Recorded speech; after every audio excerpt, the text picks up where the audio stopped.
더마카와 함께 시선 집중의 문을 열겠습니다. 어서 오세요. 네, 안녕하세요. 더마카입니다. 이연화님이 경주입니다. 새벽 러닝하고 좋은 기 받았어요. 한 주도 잘 보내세요. 라고 올려주셨습니다. 벌써 러닝을 끝내고 오셨습니까? 멋있는 분이에요. 부지런하시네. 그러니까요. 제가 아침에 여기 올 때마다 네.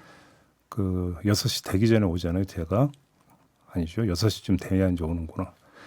꼭 뛰는 분이 계세요. 오, 같은 시간에 오. 거의 육상 선수급으로 막 뛰더라고요.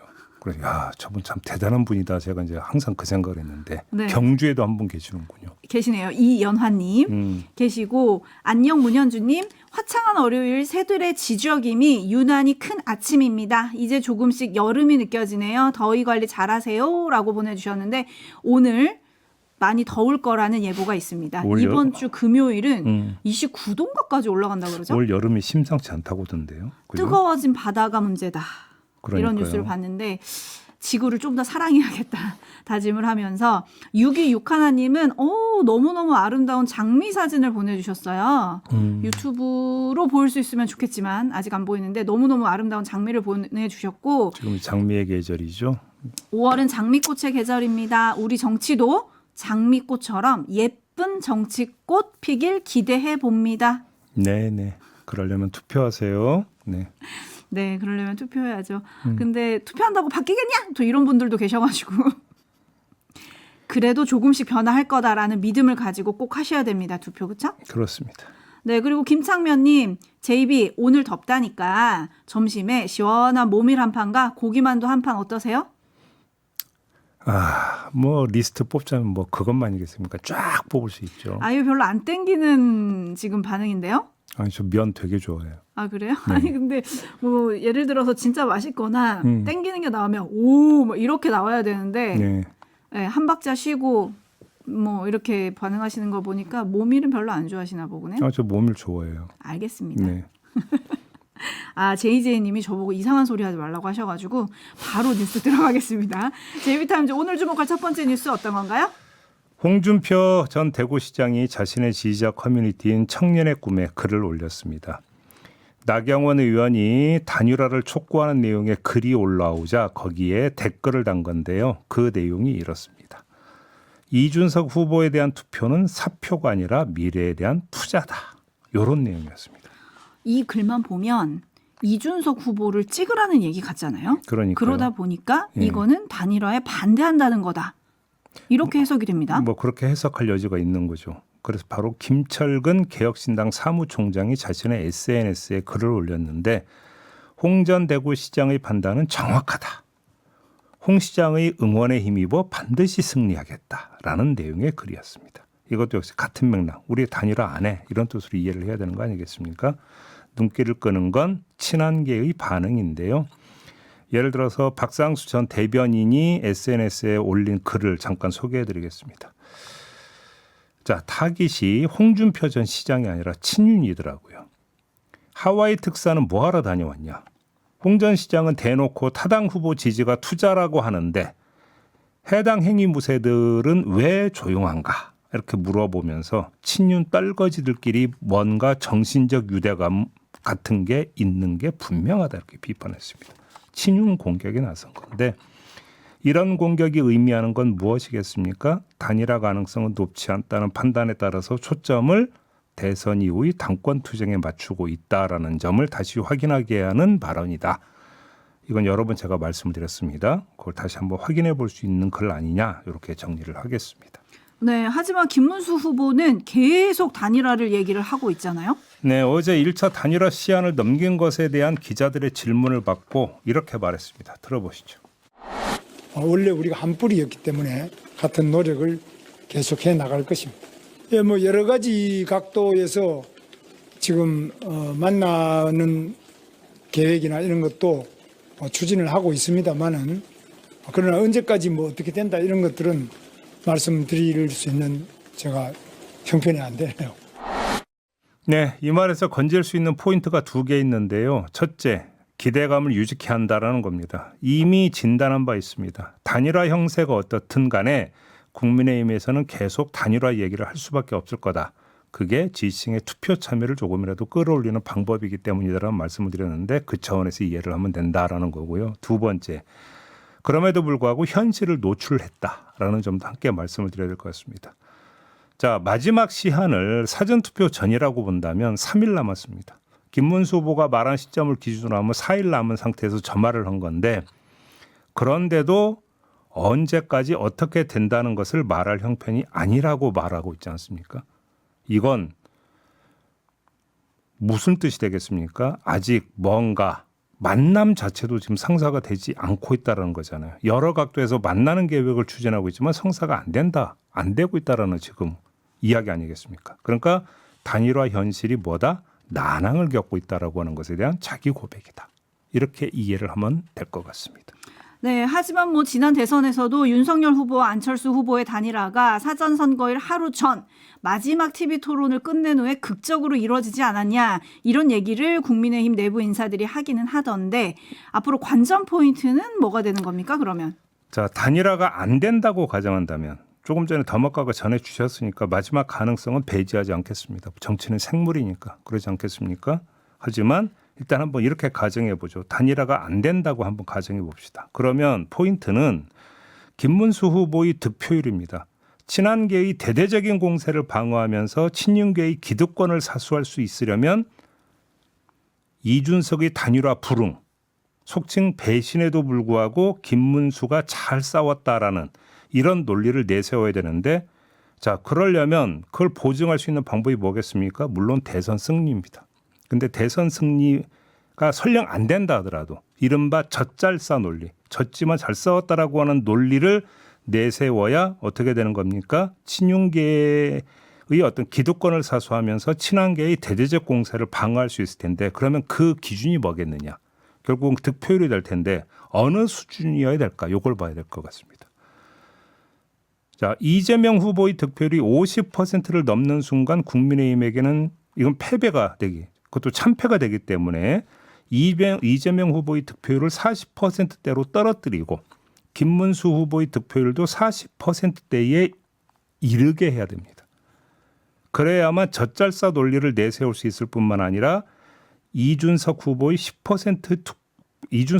10%의 득표율을 돌파하더라도 배신 이적으로 몰 수 있는 근거를 확보할 수 있을 것이다. 이렇게 놓고 본다면 만약에 단일화가 안 된다고 가정을 한다면 김문수 후보가 자력으로 40%대에 돌입할 수 있느냐, 득표를 올릴 수 있느냐, 이게 관전 포인트가 될 것이다. 이런 말씀을 드리겠습니다. 이른바 젖잘싸의 기준이 될 거다 이 말씀이신 거죠? 물론 대선 승리가 된다면 더할 나위 없는 것이 될 거고요. 네.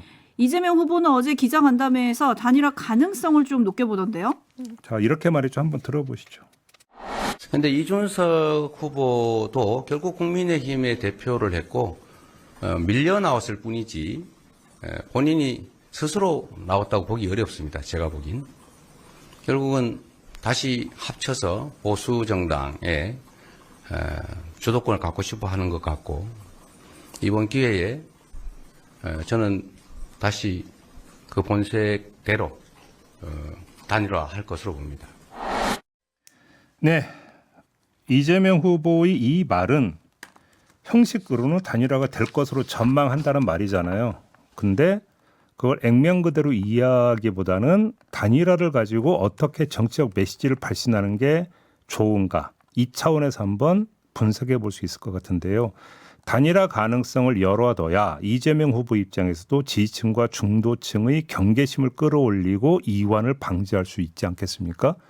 그런 점에서 이재명 후보가 단일화 끝났다, 그런 일 없다고 해버리면 이것이 어떤 지지층에게 일종의 낙관적 분위기를 퍼뜨려가지고 오히려 이완 현상 빚어지는 건 막아야 된다. 그렇기 때문에 이재명 후보 입장에서도 단일화 가능성을 계속 살려놓는 식으로 이야기하는 게 정치적으로 유리하다, 이렇게 판단했을 수가 있다고 보고요. 또 한 가지는 그렇게 해야 이준석 후보도 견제가 가능하다라는 겁니다. 왜? 국민의힘과 한두름으로 엮어버릴 수 있기 때문에. 조금 전에 이재명 후보의 발언에서 어떤 단어가 나왔습니까? 본색이라는 단어가 나왔습니다. 그게 무슨 뜻이겠습니까? 그렇게 이해를 하면 된다. 이 말씀을 드리고요. 한마디 덧붙이자면, 자, 이재명 후보가 말한 보수 정당의 주도권, 자, 이준석 후보가 단일화를 통해서 이걸 쥘 가능성이 있을까? 한번 이것도 한번 진단해 봅시다. 제가 볼 때는 별로 없습니다. 근거는 두 가지인데요. 첫째, 민주당 스스로 이미 차단선을 그어버렸습니다. 뭐 단일화의 어떤 그 반대급으로 당권을 주네, 총리 자리를 주네 하는 이야기가 나왔을 때 민주당이 뭐라고 치고 나왔습니까? 이건 매수에 해당이 된다라고 바로 치고 나왔습니다. 오히려 차단선을 민주당 스스로 쳐버렸다. 거기다가 친한계가 두 눈 시퍼렇게 뜨고 감시하고 있는데 그게 가능하겠느냐라고 하는 문제가 하나가 있습니다. 두 번째, 과거를 한번 돌아보죠. 몇 번의 단일화가 있었습니다.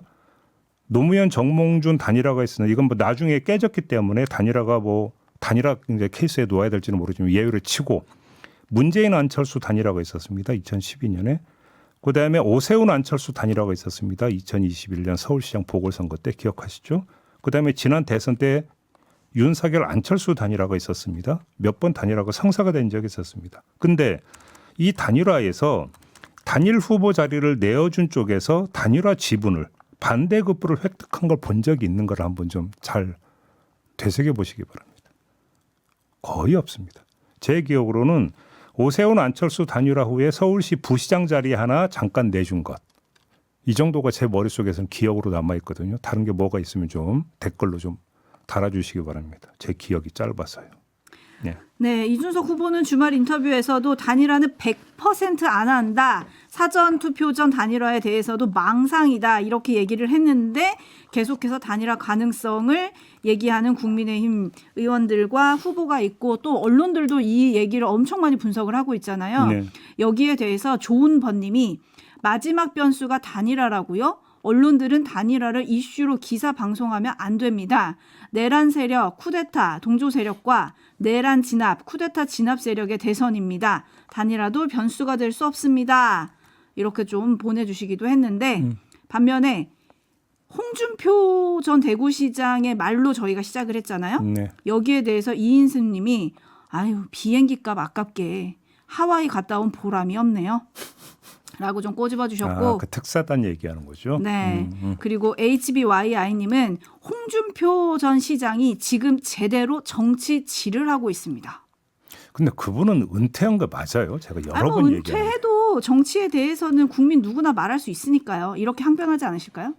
그럼 혹시 정치 평론가로 데뷔하시는 걸까? 이후에? 고정으로 섭외하고 싶네요. 예, 그럴까요? 네. 넘어가고요. 네, 9228님 한덕수 총리와는 그렇게 단일화를 거부하더니 이제는 이준석 후보와 단일화하자고 하는 김문수 후보는 뭡니까? 자기중심적 사고방식입니다. 라고 좀 꼬집어 주셨고 7118님 이준석 후보 기자회견이나 방송에서 절대 단일화 없다고 했는데 만약에 단일화를 하면 허위 사실 유포 아닙니까? 그래요. 근데 그거는 보통 이제 행위에 대한 이야기는 행위가 있었던 것에 대한 얘기니까 이건 미래형이니까 얘기가 다르다. 뭐 이렇게 나올 것 같은데요. 그렇지 어떻게 않습니까? 될지. 네. 한 3일의 시간이 있는 거잖아요.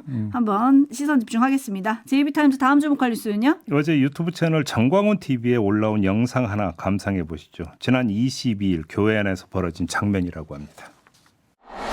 100% 다 여기 데려온 사람은 손 들어봐요. 100% 다 들어서 하나, 둘, 셋, 넷. 손 든 사람은 들어가요. 나머지는 다시 좌우로 정렬. 자, 대가리를 박는다 실시. 참 대가리를 박는지. 자, 아무튼 이에 따라서 10여 명의 교인이 원산 폭격을 했다고 하는데요. 이걸 원산 폭격이라고 합니다. 네. 다음 주 토요일에 3.1절 집회의 2배 규모로 대회를 하려고 하니까 사람들을 데리고 나오라면서 할당량을 못 채운 교인들에게 원산 폭격을 시킨 것인데요. 이 장면에서 감상 포인트 하나만 뽑겠습니다. 전광훈 씨는 왜 이리 숫자 늘리는데 골몰하는 걸까? 이걸 한번 짚어봅시다. 그 이유가 뭡니까? 전광훈 씨의 다른 말을 들어보겠습니다. 윤석열 전 대통령이 전환길 씨하고 같이 부정선거 영화를 관람한 것에 대해서 이렇게 말했습니다. 왜 전환기라고 간지 알아요? 달래려고 간 거예요. 달래려고. 왜? 김문수 지원하려고 간 거예요. 제가 볼 때는 이게 이유인데요. 자, 김문수 후보의 선거운동에 전한길 씨 그리고 전한길 씨와 함께했던 세이브 코리아보다 더 많은 지분이 있음을 강조하고 싶은 거 아니겠습니까? 그래서 대선 직전 토요일 집회를 잡은 거고 많은 일원을 동원하려고 하는 거 아니겠습니까? 자기가 머리를 들려고 신도들의 머리를 받게 했다. 이렇게 정리를 하겠습니다. 네, 그리고 또 신도들 앞에서 김문수 대표하고는 나하고 문재인하고 싸우려고 운동을 한 4년 같이 했기 때문에 전화도 안 하고 교감을 안 해도 내 생각을 너무 잘한다. 이러면서 또 막 친밀감을 표시했다고 하더라고요. 네, 그랬다고 합니다. 네, 유저님이 와 경악이라고 보내주셨고 권광윤님 옛날 군대 모습이라고 보내주셨는데 요즘 군대에서는 이렇게 하면 이거 가혹행위로 처벌받죠. 그거 안 되죠. 네. 네, 그리고 야린님은 조폭 무리들 같습니다라고 좀 꼬집어 주셨는데 참 이런 장면 어떻게 해석해야 될지 촌철님들의 판단에 맡기면서 저는 계속 궁금한 게 선거 조작 운운하는 정광훈 목사 아닙니까? 네. 아 누구는 이제 정광훈 목사라고도 부르면 안 된다. 정광훈 씨라고 불러라 이런 댓글도 있긴 한데 어쨌든 주말 대규모 집회 전에 사전 투표 있잖아요. 투표할까요? 본투표는 할까요, 이분? 글쎄요. 참 궁금합니다. 김문수 후보는 사전투표하라고 독려하고 있습니다. 네. 그랬죠. 네. 제이비타임즈 다음 주목할 뉴스는요? 자, 통일교 간부 윤모 씨가 건진법사 전 씨를 통해서 김건희 씨에게 전달했다라는 샤넬백 2개 있지 않습니까? 네. 구체적인 품목명이 나왔는데요. 2022년 4월과 7월에 전달했다라는 건데, 자, 4월에 전달한 샤넬백은 당시 802만 원이던 핸들 장식의 플랫백이었다고 하고요. 7월 두 번째로 건넨 샤넬백은 당시 1271만 원 하던 클래식 라지 플랫백이라고 합니다. 근데 이 클래식 라지 플랫백은 인기가 너무 많아가지고 한국에서 1인당 1년에 딱 한 점만 살 수 있는 한정 제품이었다고 합니다. 근데 이게 2022년 당시의 가격이고요. 지난 25일 어제 기준으로 하면은 핸들 장식의 플랫백은 1,104만 원, 클래식 라지 플랫백은 1,678만 원 한다고 합니다. 현재가 두 개 합치면 와 2,700만 원이네요. 그래서 지금 저 기사에 나와 있는 사진 그 백 사진을 보고 있는데요. 뭐가 이렇게 비싼가 싶은 생각이 좀 계속 드네요. 또 명품은 명품의 가치가 있다고 생각하시고요. 네, 하여간 그렇다고 합니다. 네. 네. 넘어가고요. 한 소식 더 전해드리겠습니다. 40대 교사가 제주도의 중학교에서 숨진 채 발견되는 일이 얼마 전에 있었습니다. 그래서 왜라고 하는 질문이 그다음에 계속 따라붙었는데 오늘 이런 뉴스가 나왔습니다. 이 교사 중학교 3학년 학년부장으로 평소 결석과 흡연 등 학칙 위반을 하던 학생의 담임을 맡아서 생활 지도를 해왔다고 하는데 유족이 이 학생과 나눈 카카오톡 대화를 공개를 했어요. 이 카톡 대화를 보면 이 교사가 학생에게 담배 줄였으면 좋겠다. 아프면 병원 들러서 학교 오세요라고 이렇게 메시지를 전했다고 합니다. 이런 내용이 담겨 있었던 건데 근데 이 학생의 누나 등 가족들이 이 교사가 지도 과정에서 한 발언을 문제 삼으면서 하루에 많게는 12번씩 민원 전화를 했었다고 합니다. 오전 6시에 전화를 하는 경우도 있었고 자정에 전화를 걸기도 했었다고 하는데요. 그리고 또 이 학교 교장과 제주교육청에 이 교사가 학생을 상대로 언어폭력을 저질렀다고 민원을 넣은 일도 있었다고 합니다. 바로 그래서 이 교사가 숨진 데에는 결국은 이런 민원 공세가 있었던 것이 아니냐라고 하는 지금 그 추정이 따라붙고 있다고 하는데요. 이 교사만이 아니었다고 합니다. 학생 측 민원에 시달리다가 숨진 교사가 제주도에서만 작년 7월과 지난 3월 2명 더 있었다고 합니다.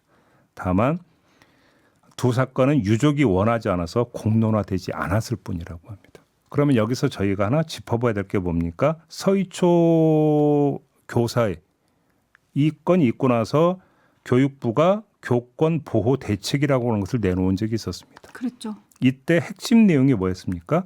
학교마다 교감 등 5명 내외로 구성된 민원 대응팀을 만들어서 모든 민원을 개인 교사가 아니라 학교가 대응하도록 하겠다라는 이런 내용이었습니다. 학교가 대응하도록 하겠다. 그런데 제가 조금 전에 전해드리지 않습니까? 조금 전에 전해드린 내용이라며 한다면 이 교육부의 교권 보호 대책이라고 하는 게 뭐 있냐? 무용지물이었다.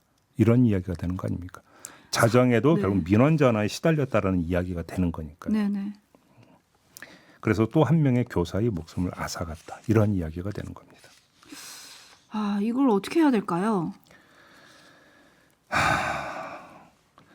근데 여기서 뭐 시스템이니 제도니 이런 걸 따지기 이전에 아무리 예를 들어서 그러니까 그 학생 측 입장에서 뭔가 문제가 있다고 하더라도 밤 12시 자정에 전화해서 따지는 거는 이거는 아니지 않습니까? 그렇지 않습니까? 결국은 거기서 가장 기본적인 양식의 문제는 좀 제기할 필요가 있겠다라는 말씀도 좀 함께 드리도록 하겠습니다. 자, 오늘 이야기는 좀 이렇게 마무리해야 될 것 같습니다. 더마카 수고하셨습니다. 고맙습니다.